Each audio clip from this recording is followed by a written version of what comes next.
தமிழ்நாட்டில் யாருக்கு ஆட்சி, யாருக்கு அதிர்ச்சி? என்னோட ப்ரெடிக்ஷன்ஸை ஆல்ரெடி நான் 1.5 வருஷத்துக்கு முன்னாடியே யார் 2026ஆம் ஆண்டு யார் அடுத்த முதலமைச்சர்னு 1.5 வருஷத்துக்கு முன்னாடி நான் ப்ரெடிக்ஷன் சொல்லியிருப்பேன். அதே போல ஏப்ரல் 23ஆம் தேதி தேர்தல் நடக்காது. வருகின்ற ஆட்சி என் அப்பன் முருகன் ஆட்சி, முருகன் அரசாளும் ஆட்சின்னு சொல்லியிருப்பேன். சரி, தேர்தல் நடந்துருச்சு அப்படின்னு நீ கேட்கலாம். நடந்தால் என்ன? சரி, நடந்துருச்சு. நடந்ததுனால என்ன பயன்? அதாவது அவர்களுடைய தூக்கத்தை, முதலமைச்சர் மு.க.ஸ்டாலின் அவர்களுடைய தூக்கத்தை விஜய் எடுத்தார் என்பதுதான் இந்த தேர்தலில் நடைபெற்ற வாக்குப்பதிவின் மூலமாக அவருடைய கட்சி சார்பினரும் தொண்டர்களும் அறிந்து கொண்டது.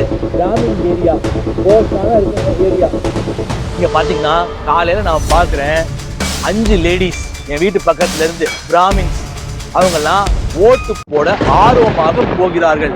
ஓட்டளிப்பதற்கு யாருக்கு? விஜய்க்கு.